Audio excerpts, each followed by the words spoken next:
यह कहानी है रक्तपुर नाम के एक भयानक रूप से खूबसूरत शहर की।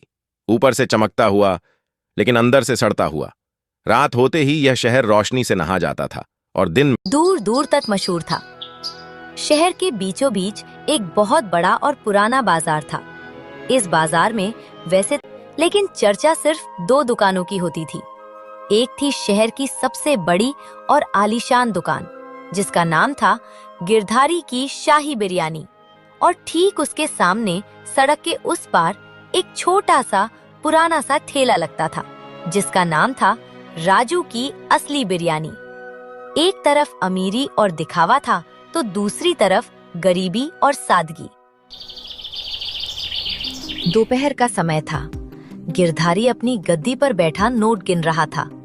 उसकी दुकान पर ग्राहकों की भीड़ लगी थी।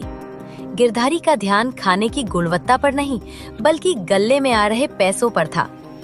तभी सेठ गिरधारी अपनी नौकर छोटू से कहा, अरे ओ छोटू, हाथ जल्दी चला, देख नहीं रहा ग्राहकों की लाइन लगी है। मालिक, मैं तो जल्दी ही कर रहा हूँ, लेकिन वो पतीले में बिरयानी खत्म होने वाली है और जो अंदर बची है वो कल की है। अरे तो क्या हुआ, तू ग्राहक को मना करेगा क्या? जा अंदर से वो कल वाला पतीला उठा ला। लेकिन मालिक, वो कल वाली बिरयानी में से अब थोड़ी महक आने लगी है। अगर किसी ग्राहक को पता चल गया तो हंगामा हो जाएगा। छोटू की ये बात सुन के सेठ गुस्सा हो जाता है। चुप कर बेवकूफ, तू मुझे सिखाएगा कि धंधा कैसे करते हैं? तुझे मैंने नौकरी पर रखा है, सलाह देने के लिए नहीं। जा जल्दी लेकर आ। गिरधारी जानता था कि बासी खाने को ताजा कैसे दिखाना है। वो अपनी दुकान के पिछले हिस्से में गया, जहां कोई ग्राहक नहीं देख सकता था। वहां उसने अपनी जेब से एक छोटी सी शीशी निकाली और हंसते हुए बोली, ये दुनिया भी कितनी पागल है। इन्हें स्वाद से कोई मतलब नहीं, इन्हें बस खुशबू चाहिए, और खुशबू तो मेरे बाएं हाथ का खेल है। ये है मेरा जादुई मंत्र। सिर्फ 2 बूंद और सड़ी हुई बिरयानी भी ऐसी महकेगी जैसे जन्नत का खाना हो। गिरधारी ने उस बासी और खराब हो चुके चावलों पर वो खतरनाक केमिकल छिड़क दिया।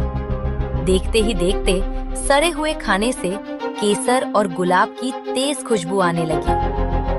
वाह, क्या खुशबू है। अब इसे खाकर लोग उंगलियां चाटेंगे और मेरी जेब भरेगी। इसे कहते हैं दिमाग। वहीं दूसरी तरफ राजू अपने छोटे से घर में सुबह सुबह मसाले तैयार कर रहा था। उसकी पत्नी सरिता उसके पास बैठी उदास थी। सुनिए जी, आज घर में राशन खत्म हो गया है और मुन्नू की स्कूल की फीस भी देनी है। आप इतने महंगे मसाले और सबसे महंगे चावल क्यों खरीदते हैं? हम थोड़ा सस्ता सामान भी तो इस्तेमाल कर सकते हैं ना? सरिता, मैं तुम्हारी परेशानी समझता हूँ, लेकिन मेरे बाबूजी हमेशा कहते थे कि खाना सिर्फ पेट भरने के लिए नहीं होता, वो आत्मा की तृप्ति के लिए होता है। अगर मैं चंद पैसों के लिए लोगों को मिलावटी खाना खिलाऊंगा तो ऊपर वाले को क्या मुंह दिखाऊंगा? मैं जानती हूँ आप ईमानदार हैं, लेकिन उस गिरधारी को देखिए, वो लोगों को कुछ भी खिलाता है और महलों में रहता है, और हम दाने दाने को मोहताज हैं। धीरज रखो सरिता, बेईमानी की कमाई बहुत जल्दी आती है लेकिन टिकती नहीं। ईमानदारी का फल मीठा होता है, देर से ही सही पर मिलेगा जरूर। बाजार खुल चुका था। गिरधारी की दुकान से केमिकल वाली तेज खुशबू उड़कर सड़क पर आ रही थी। लोग उस खुशबू के पीछे चुंबक की तरह खिंचे चले जा रहे थे। भाई साहब, क्या खुशबू आ रही है गिरधारी सेठ की दुकान से? ऐसा लगता है आज तो शाही दावत होगी। हाँ यार, खुशबू तो गजब है। वो सामने वाला राजू तो सिर्फ 50 रुपए की प्लेट देता है, लेकिन उसमें वो मजा नहीं आता जो गिरधारी की 100 रुपए वाली प्लेट में है। चलो वहीं चलते हैं। इतना कह के वो दोनों गिरधारी की दुकान की ओर चले जाते हैं। यहाँ राजू अपने ठेले पर ताजी बिरयानी सजाए बैठा था। उसने असली केसर और घी डाला था, लेकिन उसकी हल्की और प्राकृतिक महक गिरधारी के केमिकल की तेज महक के आगे दब गई थी। राजू की आंखों में मायूसी थी। शाम के वक्त गिरधारी अपनी दुकान से बाहर निकला।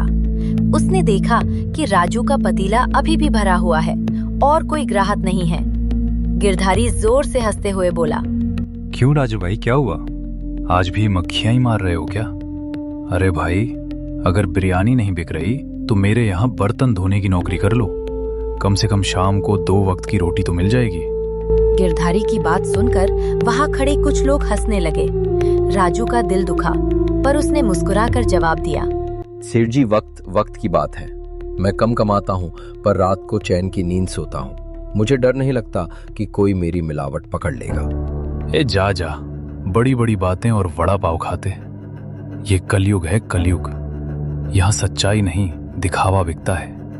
मेरी दुकान देख, इसे कहते हैं कामयाबी। तभी गिरधारी की दुकान पर एक ग्राहक ने पेट पकड़ लिया। वो दर्द से कराहने लगा। अरे भाई, ये बिरयानी में कुछ गड़बड़ है क्या? जैसे ही खाया मेरे पेट में मरोड़ उठ रही है और इसका स्वाद भी कुछ अजीब सा खट्टा लग रहा है। गिरधारी तुरंत घबराया, लेकिन उसने अपनी चालाकी दिखाई। वो दौड़कर ग्राहक के पास गया। अरे बाबूजी, आप कैसी बातें कर रहे हैं? मेरी बिरयानी तो पूरे शहर में नंबर 1 है। लगता है आप पहले से ही बीमार होंगे या धूप की वजह से चक्कर आ गया होगा। छोटू, जल्दी से साहब के लिए एक ठंडी बोतल ला, फ्री में। नहीं भाई, मुझे नहीं चाहिए। मुझे डॉक्टर के पास जाना पड़ेगा। उफ, बहुत दर्द हो रहा है। ग्राहक वहां से चला गया। गिरधारी ने राहत की सांस ली। बच गया। अगर ये ज्यादा शोर मचाता तो बाकी ग्राहक भाग जाते।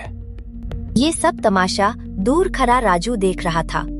उसे शक तो था, लेकिन कोई सबूत नहीं था। उधर शहर के बड़े सरकारी दफ्तर में फूड इंस्पेक्टर विक्रम अपनी फाइलों में उलझा हुआ था। सर, पिछले 1 महीने से सुंदरनगर इलाके से बहुत शिकायतें आ रही हैं।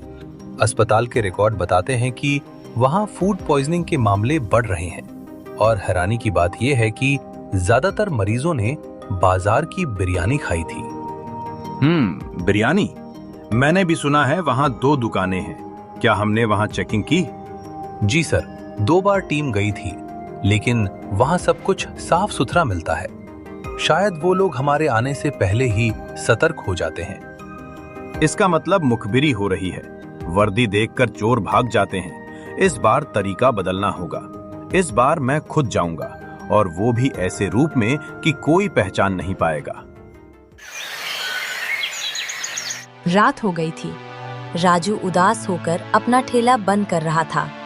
आज की कमाई से बमुश्किल अगले दिन का सामान आएगा।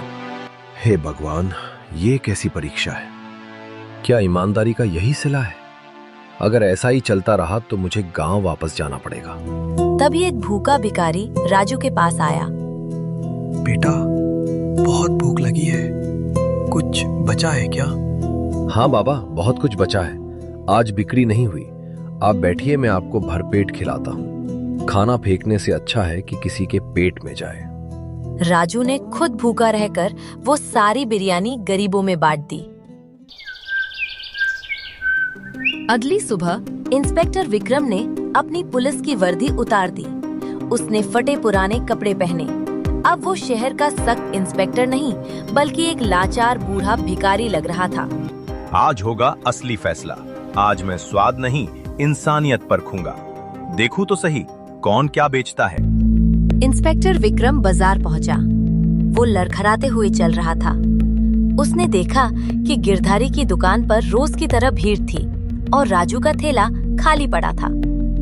विक्रम ने सबसे पहले गिरधारी की दुकान का रुख किया। ओ बेटा, ओ सेठ जी। अरे कौन है भाई? सुबह सुबह बोहनी के वक्त कौन आ गया? बेटा, मैं 3 दिन से भूखा हूँ। क्या थोड़ा सा चावल मिल जाएगा? भगवान तुम्हारा भला करेगा। तुम्हारी दुकान बहुत बड़ी है। मेरे थोड़े से खाने से कुछ कम नहीं होगा। गिरधारी ने उस बूढ़े को ऊपर से नीचे तक देखा। उसे घिन आ रही थी।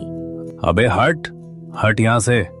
ये दुकान है, कोई धर्मशाला नहीं। यहाँ पैसे वालों को खाना मिलता है, भिखारियों को नहीं। तू यहाँ खड़ा होकर मेरी दुकान की शोभा खराब कर रहा है।